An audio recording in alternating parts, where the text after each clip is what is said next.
Hotep, Hotep, welcome, welcome, welcome. Malefe Kete Asante Institute is where you can also view this on YouTube. Again, Malefe Kete Asante Institute. And without further ado, I bring to you a special speaker this afternoon, morning, or evening, depending on what time you're watching this live or the rebroadcast. Dr. Ifetayo M. Flannery, Assistant Professor of so many different things at Temple University, the first university to offer a PhD in African American studies, the heart, the Mecca. And today you are going to find out why. She is an assistant professor in the Department of Africology, led by the great Dr. Malefe Kete Asante, and also the director of the JOPE Institute and Conference. If you're familiar with the Institute and the conference, it's an international conference, and not only does she have international influence through her speaking and through her scholarship and her place at the university, but also outside in the community and through the Institute. Today you are in for a special treat. We have to learn to get free and have agency and self-determination when it comes to liberation, and this is the woman that's going to help change our situation. I bring to you, introducing to some and reintroducing to others, Dr. Ifetayo Flannery. Make some noise wherever you are out there, and out there. All right. Thank you. Thank you for that illustrious introduction. I'm Dr. Flannery, and I'm so glad to be here with you on this Sunday at the MK Institute. So many thanks to the MK Institute members, to the community, to Dr. Asante to create this space for us. And of course, before we get into this talk, I have to thank my own ancestors that allowed me to be here and to speak, hopefully with true conviction and wisdom on this day. Ashe Iba She Egumi. May I speak with wisdom. Today, the content of this talk is using culture to overcome trauma. Using culture to overcome trauma. Now, these words have been used very loosely in our society, so I hope that today that we leave with something more than we've heard before and deeper understandings.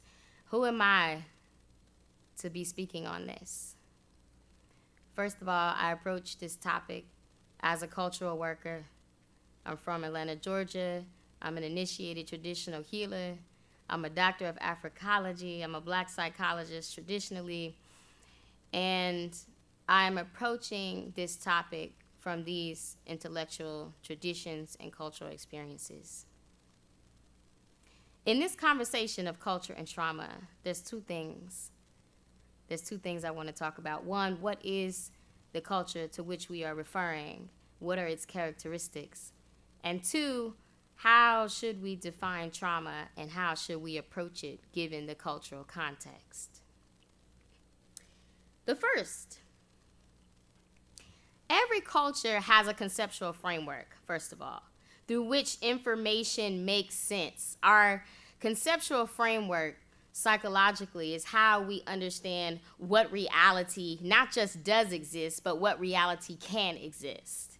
This is our cultural conceptual framework. So for example, if you practice Christianity, there's a belief that when you die, you go to heaven or hell. If you're Buddhist, when you die, you are reincarnated and you come back to earth. These are different conceptual frameworks to organize people's social reality. Our cultural framing is our beliefs, our values, our actions, and our philosophy. The nature of this talk is to better understand the African cultural framework that we have at our disposal. This is the context by which we can either create or extend our reality. Now, the nature of things in an African worldview. The first point here is that there is a certain way, whether you're conscious or not, that you perceive the nature of the universe. And in the African cultural context, this understanding is that all things are interconnected. So we say stuff like, what goes around comes around. Or don't talk bad about the dead because there's implications. Or you reap what you sow. You see, there's a circular understanding of things being interconnected in nature, in humanity, in the universe, in the afterlife. This is point one, the cultural context by which we can create things that make sense. A second point to understand about the African cultural worldview is that there is significant engagement between the seen and the unseen. That is the spiritual world and the material world. One doesn't necessarily trump the other, but we use the relationship between both to create a logical understanding of what is happening at any given time. You know, sometimes people have said that black people are very superstitious. And the reality of that is that their cultural framing hasn't made sense of what can be understood beyond the seen or the material world. And so that, therefore, is superstition, hearsay, folklore. People might also say that black people are very emotional. But I would argue that the emotional tone of black people, what you're experiencing when you're around African people, is really that we use emotion, or maybe a better word is intuition, as a part of the logical process. That my finite logical mind, my rational mind, is in conversation with my emotions or intuition, that which cannot be understood in a sort of material, physical way. But it's not to say that black people are more emotional, but we do use intuition to come to sound logical conclusions. This is the significant engagement of the seen with the unseen. I can have a dream, and then I can predict what's going to happen in my life based off my engagement with things that are beyond the material world, and that be considered a sound solution and not an illusion. A third thing you want to mark, you got to know the cultural context. Why am I reviewing this? Is because if you don't know the cultural context you have, you're not clear on the tools you have to defeat trauma. The nature of the universe, interconnected, the significance of the engagement between the seen and the unseen. You might have heard these things. The third thing you might be more familiar with is this idea of harmonious pairing. Harmonious pairing. And so I don't want to be lofty about that. These are real consequences of someone's cultural framework. The one we live in, the European cultural framework, prioritizes polarity, or the division of things that seem asymmetrical.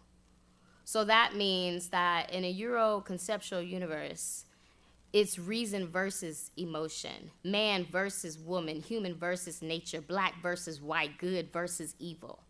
Polarities of things that are different, asymmetrical. In our African cultural worldview, asymmetry together creates rhythm. That's what rhythm is. That's why black people are so rhythmic. It is not to do the sameness. It's to take two things that don't go together and make them go together.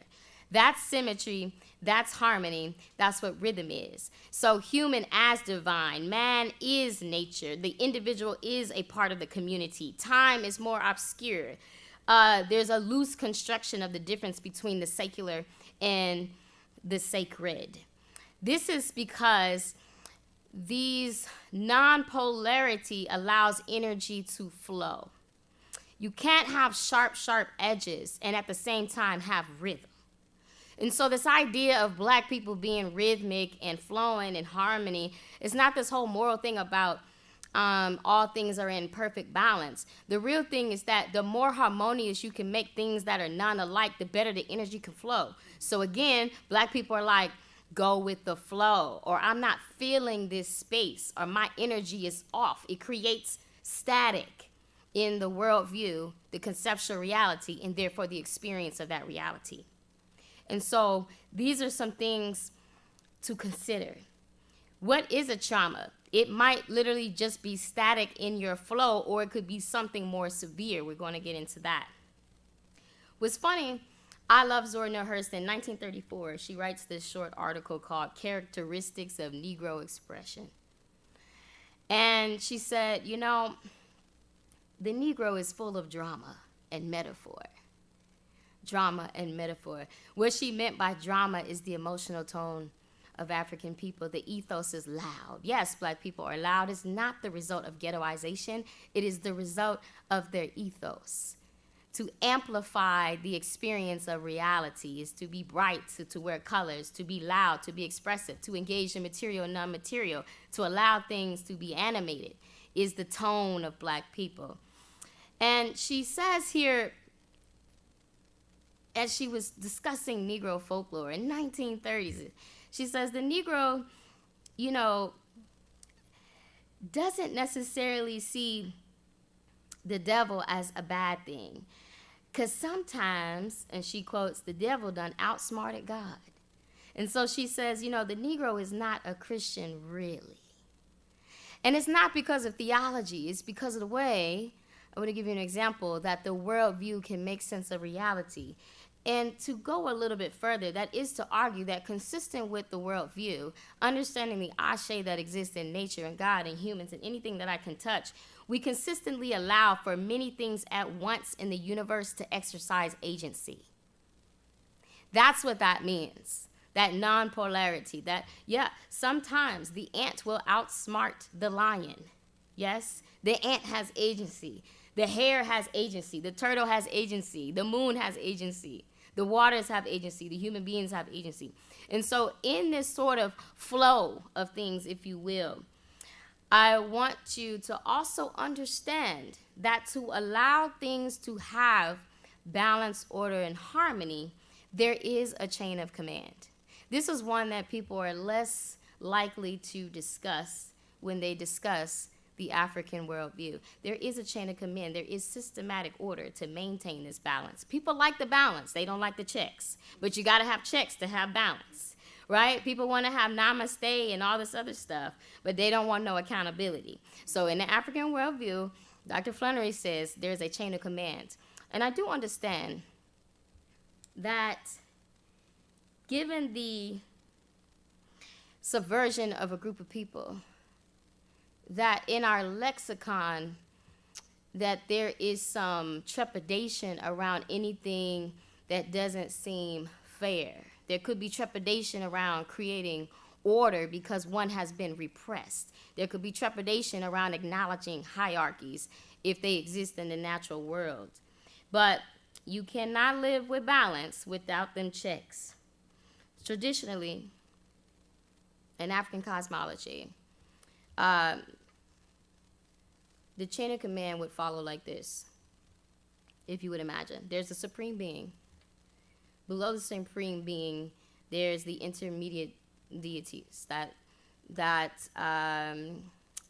support human beings, but also take messages and do the will of the supreme being. Underneath intermediate deities, there's the ancestors. And also here is where you could place nature. Nature itself is a primordial ancestor. It is a primordial ancestor. So there's ways that we have enshrined or even deified aspects of nature in African culture. But in the hierarchy of things, the supreme being, the intermediate spirits, the ancestors, and nature. Then it's in your lived experience, the elders, your parents, and then you. That is the chain of command. And so I'm giving you this because when there is a problem, who do you go to? You need to understand the order that maintains the balance. So we are not all created equal. Yes, provocateur. But, it doesn't mean anything to continue to replicate the words of the United States Constitution. We are not all created equal. There is a hierarchy of energy. Human beings do not possess the earth. We are passing through. Traditionally, everything on earth or anything that existed before you is something that you are expected to honor. This is going to help you move through things in yourself and in your community. This is very consistent in indigenous cultures. Why do you honor your parents? Because they came before you. Why do you honor the earth? Why do we have shrines for Mother Earth, for the harvest, for the seasons, for the natural disasters, and for the kings and the queens and all this? Is because they came here before you. The ritual existed that established them before you were here. And so when you understand these things, the chain of command, you understand and you realize that honoring your parents is not a punishment. It is the nature of the cultural conceptual framework. It is the nature of order in this particular instance. So what then, number 2, is our trauma, and how do we define the things that have been most traumatic? What cultural tools do we have, given some of these points we've laid out about the way our culture interprets reality? A lot of times, the word trauma has been used to refer to things that have individually impacted people, and many times these traumas begin to possess people, in a sense that people will begin to use their traumatic experiences as literal defining characteristics of their identity. And this is not good. We think about traumas as individual things that have happened to us: our abandonment, the violence we've experienced, sexual abuse, social exorcism, social isolation, which is particularly oppressive to Black people just because of the nature of worldview. So a white person experiences social isolation at a lesser detrimental level than Black people do, because the nature of our understanding of the individual is a relationship to the community with a more stronger relationship. So we also understand that the way people experience trauma is subjective and culturally specific, for example. And these things that we often refer to as traumas, they are bad, right? Abandonment, violence, sexual abuse, etc. But we do have tools to diminish the persistence of these threats. In Black psychology, we do use the diagnosis of PTSD, but we collectively decided that it's not post, so we call it persistent trauma stress syndrome. But what is exactly persistent? What is the persistent traumatic stress syndrome that people are experiencing? And are these things more traumatic individually or collectively? What actually has happened to you? I want you to go further. I want to go further into the understanding of our collective trauma, which has more severe consequences and implications than our individual traumas that we possess in our own identity. Dr. Marimba Ani, famous Black psychologist who coined the term Ma'afa.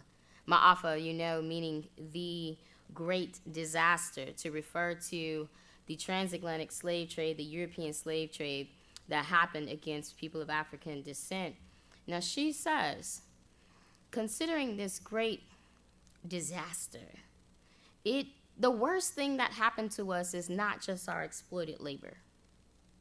She says the worst thing that happened was that we were forced to reorder our worldview principles.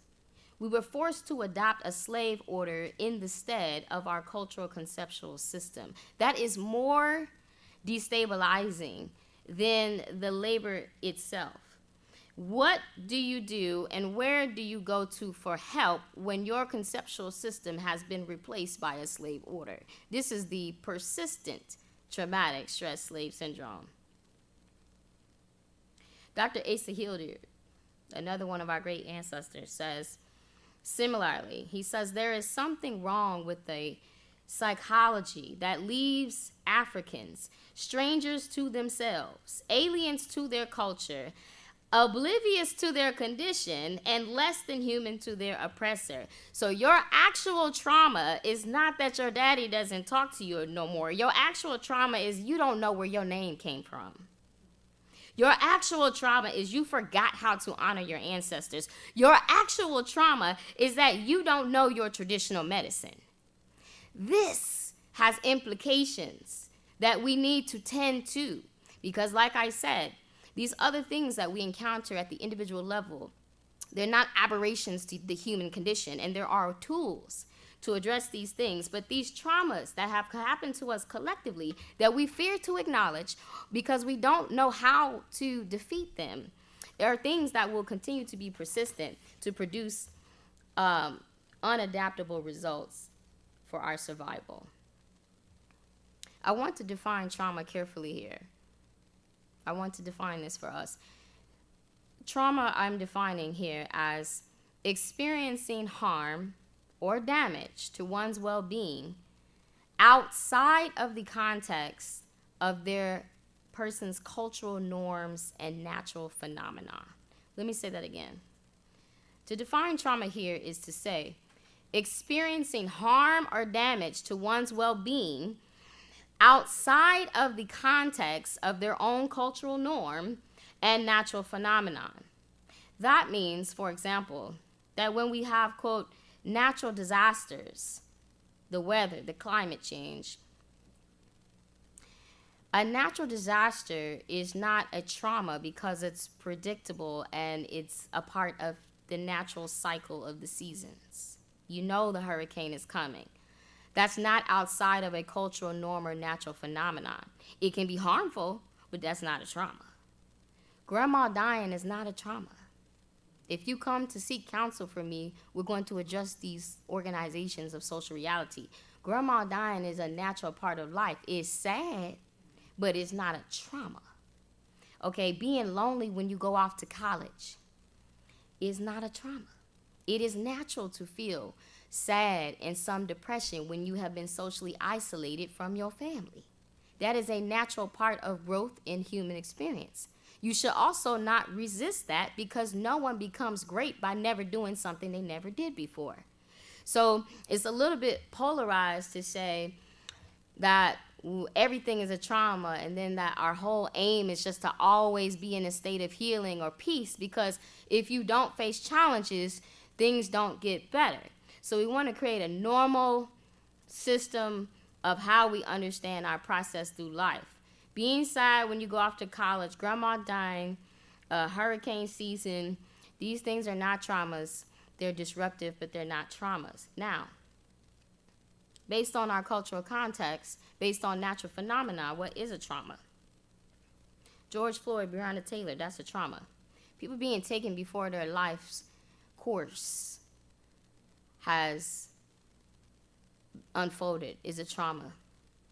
Gentrification is a trauma. People being displaced from their ancestral home, from where their mama is buried, from the places that have created normalcy for them is a trauma.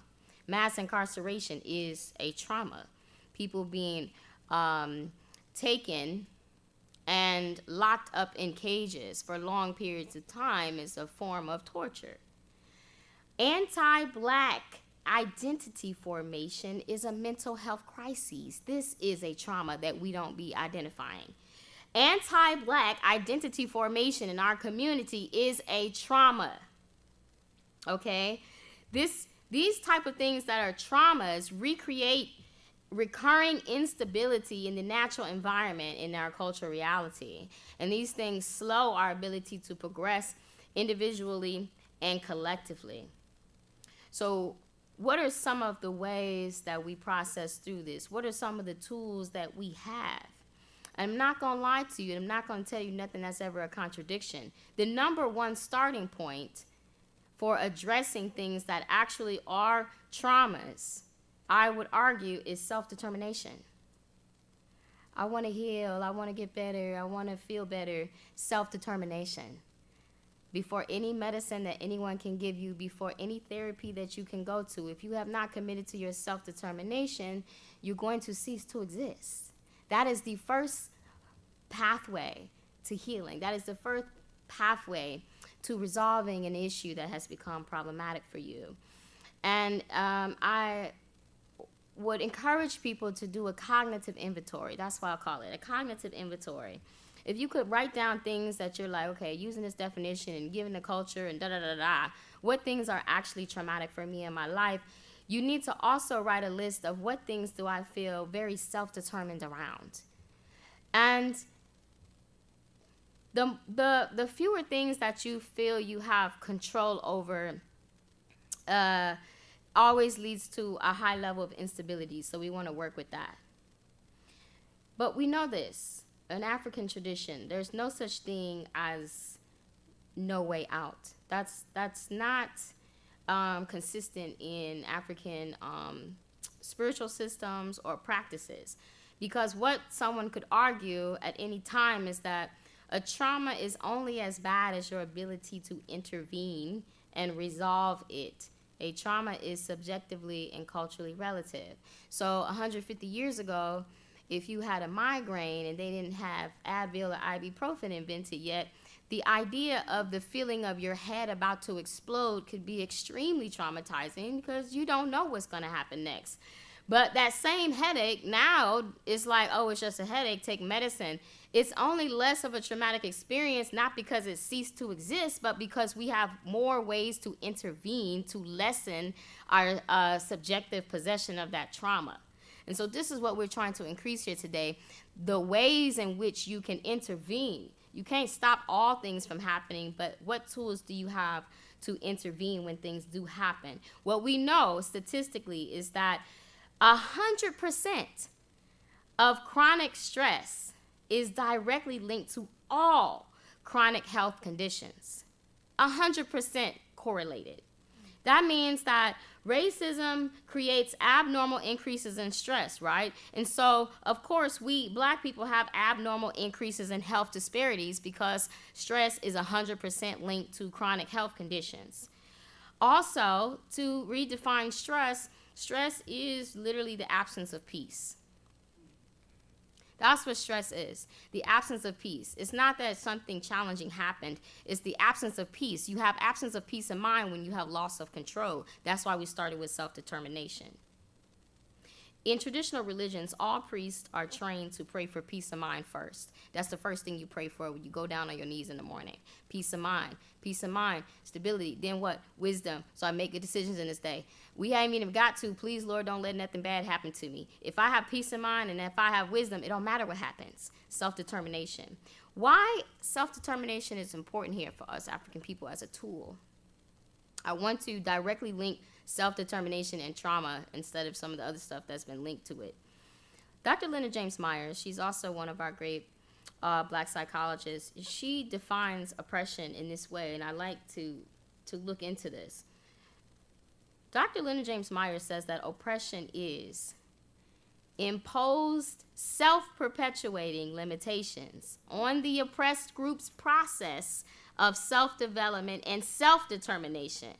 She didn't say oppression was all the stuff that happened to you. She said it's imposed self-perpetuating limitations of the oppressed group's process of self-development and self-determination. There is no thing that is created on this earth that is equal to you, that is more powerful than you. There is no man more powerful than you. And so we have to reorganize the way that we're approaching our lived experiences. If you don't have self-determination and you exist on your own cultural terms, which those two things go together. You can't argue one without the other, actually. There's no such thing as I'm self-determining in someone else's culture. You can't be. It's someone else's cultural design. So first of all, self-determining on your own cultural terms, if you don't have that, you essentially cease to exist. Amos Wilson talks about this. He's one of my favorites intellectuals. He says that every group has a cultural consciousness, and this is how we describe a group's personality. A group's personality is defined by their collective cultural consciousness. And he says a strong group personality requires a group to have an intentional cultural design for living. So people say the Chinese, they're so ethnocentric, they have such a strong culture. It's because they have an intentional, loud, to the world design for their own living, their standards, their code of behavior, strong cultural personality. When you think about your cultural personality, and when we think about becoming effectively better at resolving our own problems as a group, you want to start to think about a few things. What is our response to external threats as a group? What do we typically do? What should we do? What is our response to external threats? What is our response to internal threats? What expectations do we have for our group history? What should each generation be remembering? What are the responsibilities assigned to each person in the family? This is the cultural personality of a group. And when you're feeling a loss of control in your life, yes, it greatly impacts your mental health the most. If you have cultural misalignment, which is another way to understand loss of control in your life, cultural misalignment, in this case, that means you don't have interconnectedness. You don't have spiritual engagement and support. You don't have harmony in your life. You don't have a chain of command for order and organization in your life. When you have cultural misalignment, you're going to face more and more loss of control. And if your only default for normalcy is the slave order, then you should know with certainty that you will live the rest of your life accommodating PTSD. You haven't removed yourself from the limitations of that context.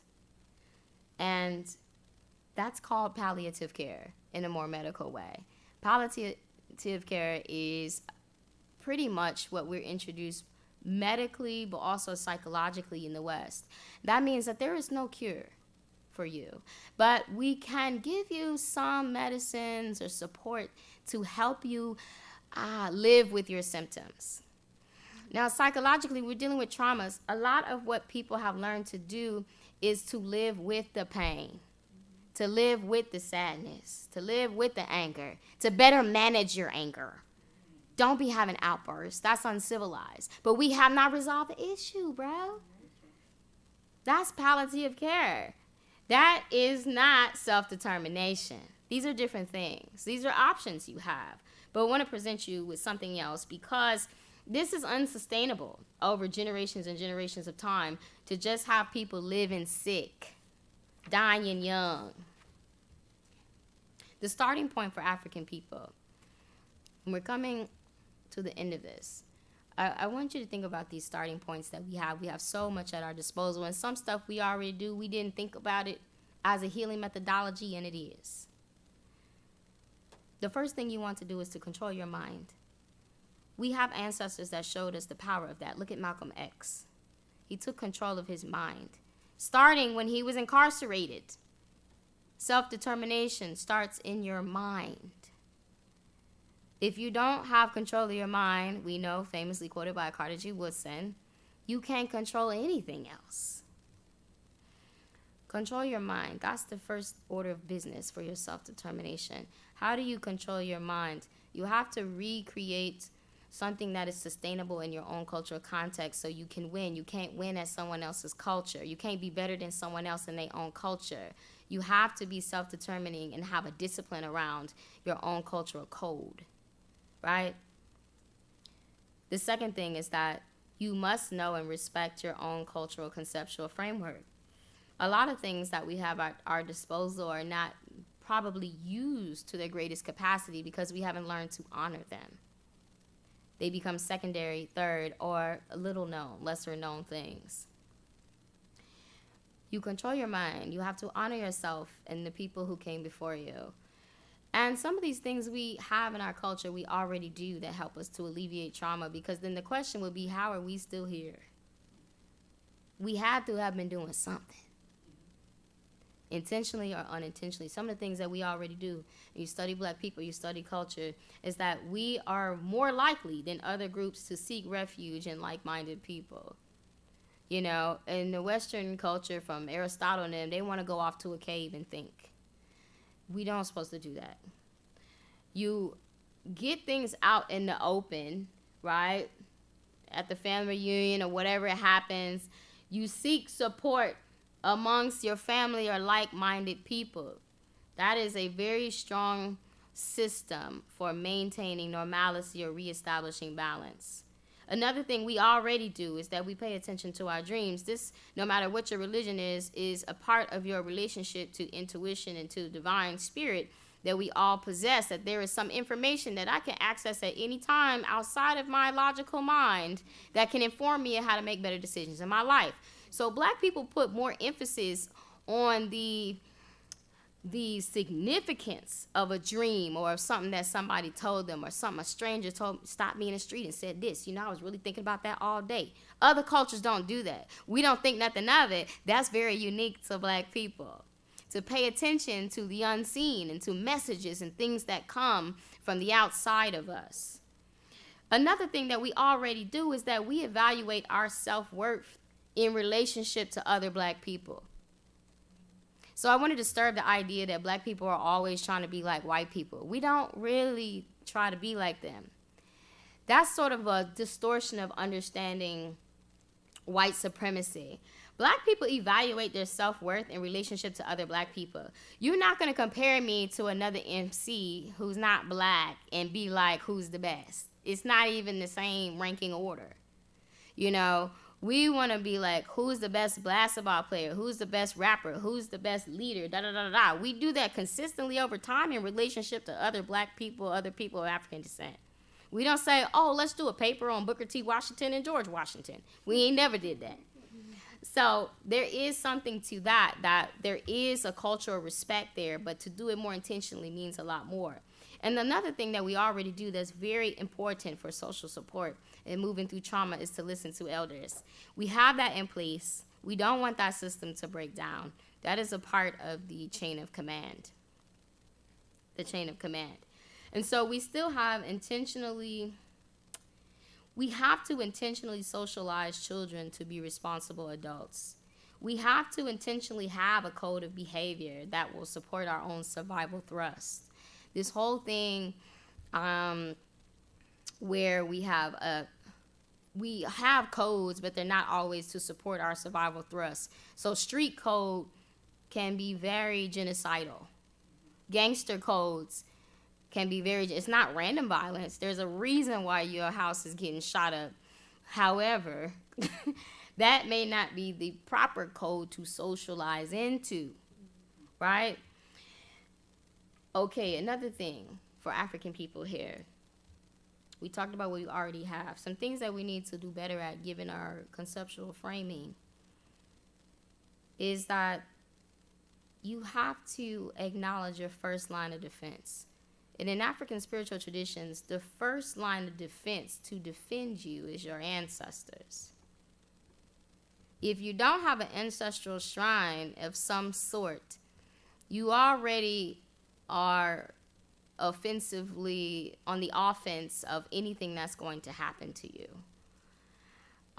This is why nobody feels better after a vigil. You have a vigil, somebody got shot by the police. That doesn't actually do anything. I know that sounds crazy, but the reason is because that is a placebo activity.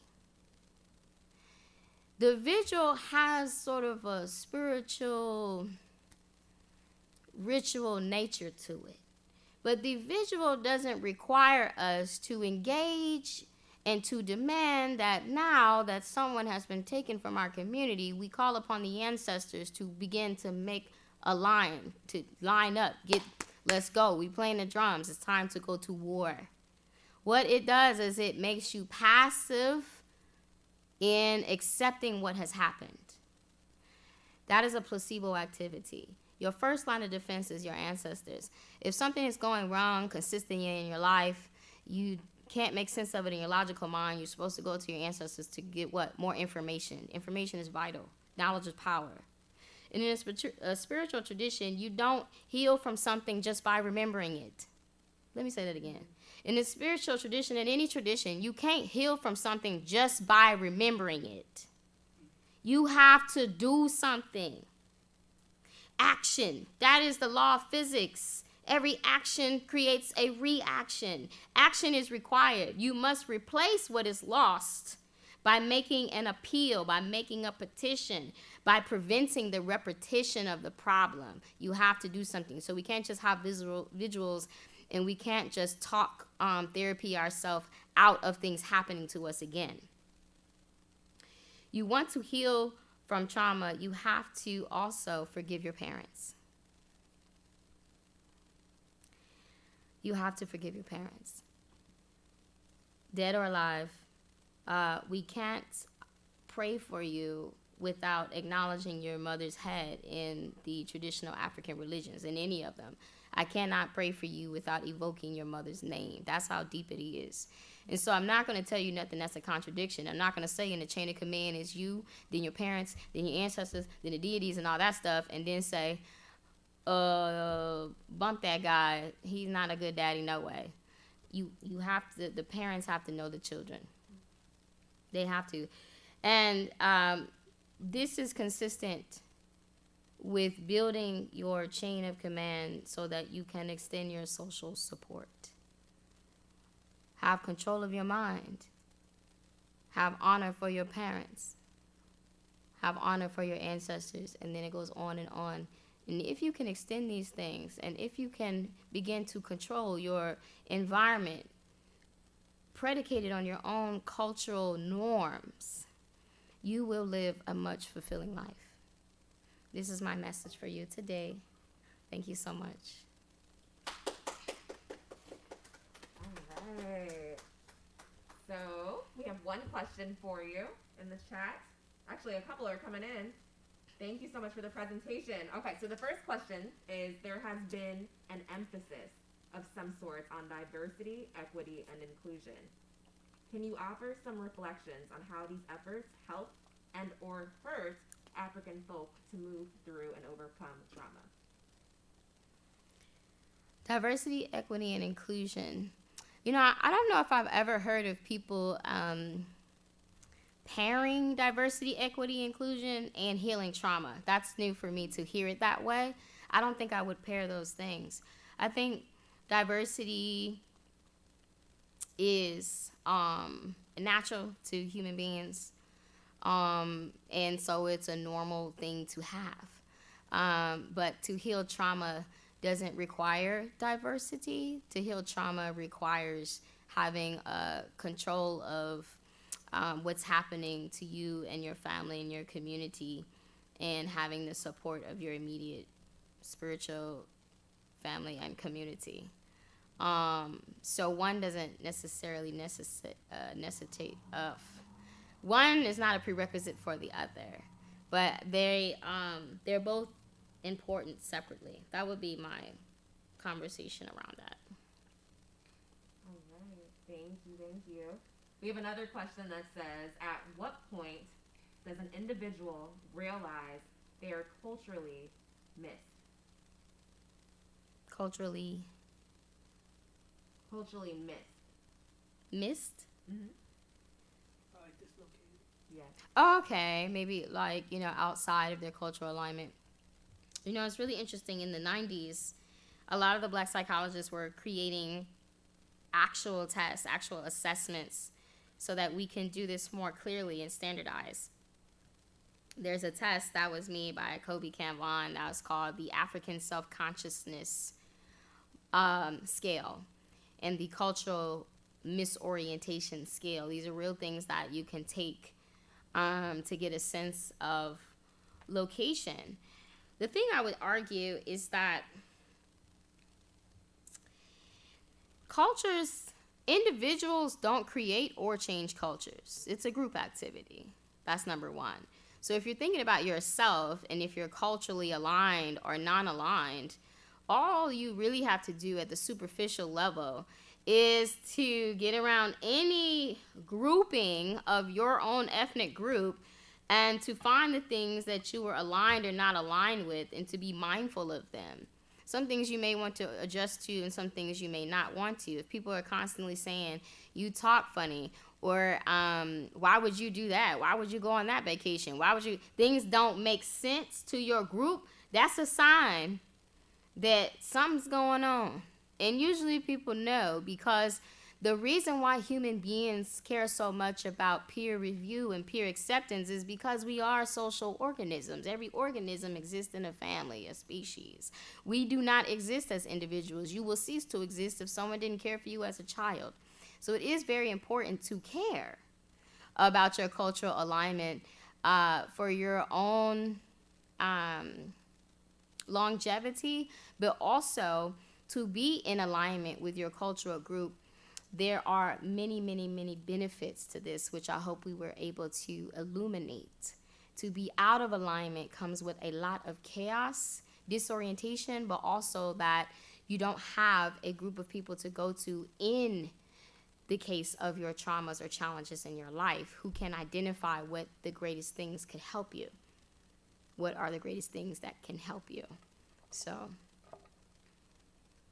Thank you. That is our final question. We're going to have Dr. Ade come and close. Okay. Thank you so much. Thank you all so much. Right. Thank you, thank you, thank you. Malefe Kete Asante Institute on YouTube. Make sure you tell a friend to tell 10. We want the message to go around the world. We thank Dr. Malefe Kete Asante for all that he's done and all of you for joining us today at the Institute. And make sure you show your support. Look for us on our website and make sure that you continue to stay in contact for the future lectures to come. And have a wonderful day. Ashe.